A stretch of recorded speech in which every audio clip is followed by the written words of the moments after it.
all those moments will be lost in time.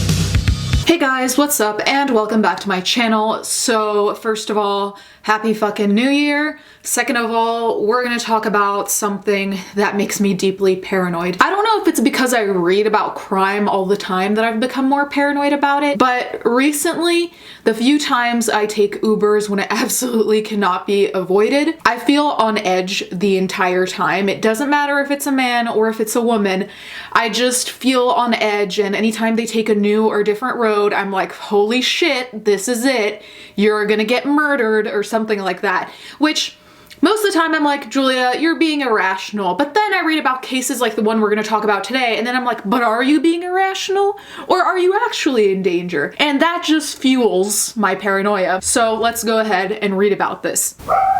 And I know that right now I'm just joking around about my paranoia, but seriously, the reason why I want to read about cases like this is that I think it's very important for us to remain informed about what's going on so then we can gauge whether we want to take certain risks or not. It would blow your mind. Uber driver discusses motive for shooting rampage. Jason Dalton killed 6 people over the course of a single evening and claimed the ride-share app made him commit the shootings. When law enforcement in Kalamazoo, Michigan caught up to Uber driver Jason Dalton after his violent 2016 shooting rampage, he claimed it was the ride-share app that made him gun down 6 strangers and wound 2 others. I know you want an explanation. If you guys only knew, it would blow your mind, Dalton said in an interview with Kalamazoo County Sheriff's Department Detective Don McGee and Kalamazoo Department Public Safety Detective Bill Murian. Dalton went on to say that when he opened the Uber app, there was like a devil head that popped up. He said he pressed the symbol, and that is where all the problems went after that. When asked what made Dalton grab his firearm and don a bulletproof vest that night,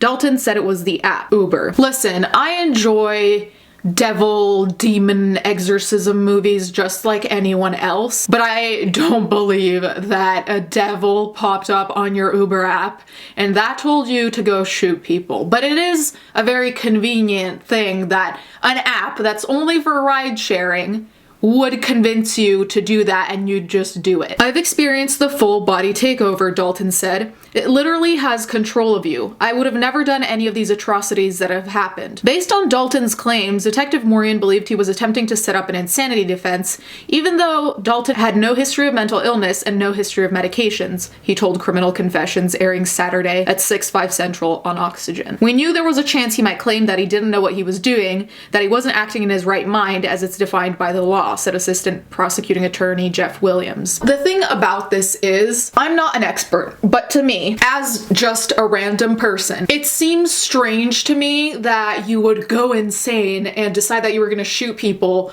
but then also have the sanity of mind to be like, hey, maybe someone's gonna try to hurt me back or shoot me back, so I should wear a bulletproof vest. Like, it just doesn't align to me that you would just kind of lose your marbles but also retain an understanding of your own safety. Apart from the whole devil head popping up on the app, I mean, to me that doesn't even sound like actually someone who's mentally unwell. It just sounds, at least to me, a little bit try-hard. If you're going to lie about something like that, you should at least say something that's believable. Like, it genuinely wouldn't have surprised me if maybe he was hearing voices or had some mental illness that caused him to maybe be delusional, you know? I could believe that. That's originally what I thought, that he had a mental illness, and I hope they got doctors to check him out to see whether maybe he does. The reasoning he used, I don't know who would be convinced by that, even for an insanity plea. Dalton gave investigators no solid motive and minimal details about the attack, which was carried out on the evening of February 20th,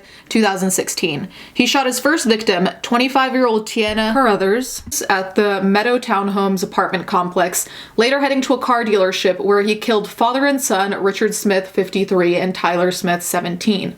The violence ended at a Cracker Barrel parking lot with Dalton gunning down 4 women and a young girl: Barbara Hawthorne, 68, Mary Jo Nye, 60, Mary Lou Nye, 62, Dorothy Judy Brown, 74, and Abigail Kopp, 14. Only Carruthers and cops survived the shootings. It is really tragic that all these people had to suffer, if not die, at his hands. Dalton was ultimately found competent to stand trial, and during jury selection, he pleaded guilty to each count against him, including 6 counts of first-degree murder, 2 counts of assault with intent to commit murder, and 8 felony firearm charges, according to Michigan news site. He was sentenced to life in prison without the possibility of parole. While Dalton is now behind bars, law enforcement officials and the victims' families are still left questioning why he carried out the brutal slayings. I still didn't have any more idea of why he did it than the day I woke up and was looking at the news and found out what had happened here, Williams said. To hear more from the families and learn how authorities tracked down Dalton, watch Criminal Confessions on Oxygen. So after filming this video, I tried to see if there was footage that I found useful of Dalton, and there's actually court footage where he has an outburst that actually upsets one of the only survivors, as you remember, Tiana Carruthers. And it's genuinely heartbreaking to see how upset she is, understandably. But more than that, it kind of shows you the actual disregard that Dalton has. So I think it's useful to see that, to just kind of see the alleged supposed disconnect between himself and reality. So if you want to skip that, I'll put a timestamp, but it's just a court hearing. There's nothing graphic. A couple minutes go by and we don't even make it to the park almost. We're like right there by the sidewalk, and I seen him coming, and I saw a gun. Navigator cars. No, they gave bags. These old people, they have these old black bags. They're called they're black. They're black bags, and people drive around and look at them. It gets real, like, hey, it's time people look, and then that's when to tell people it's time to get to Temple. Cheryl, you need to listen to your attorney, right? Yeah, you need to get to Temple because you need to get going, because it's called intimidator You bags. need to be quiet in today's proceedings, okay? Yeah. Don't you have anything to say, you whisper to your attorney. That's today's rules, okay? Okay.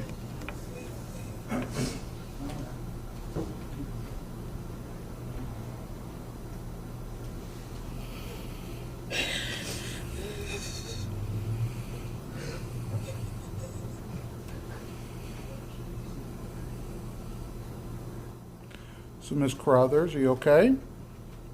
Or do we need to take a minute?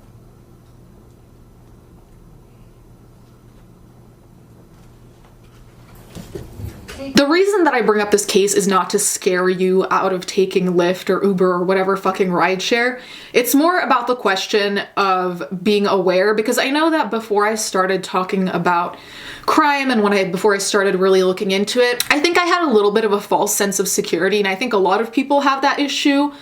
Where it's almost ingrained into you that, you know, that happens to other people, that won't happen to me. It's not safe to think that way. I don't think you should be paranoid and think, oh my God, I'm gonna get murdered, because that's not useful either.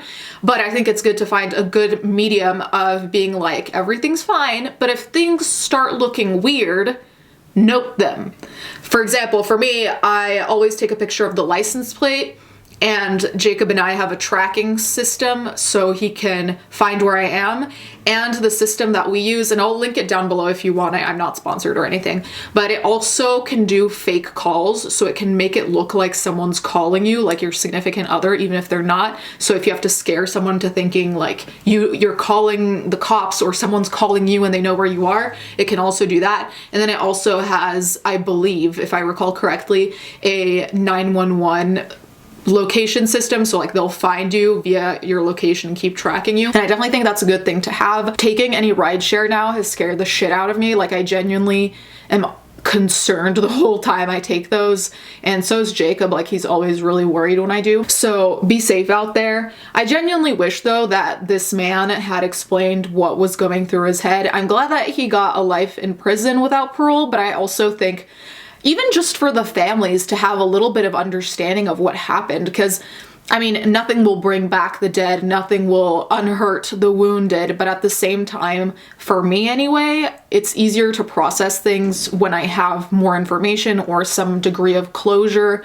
But if it's just kind of left there and I just kind of have to deal with little information, it's harder to get past, because it just feels like question marks, you know, and maybe that's just me.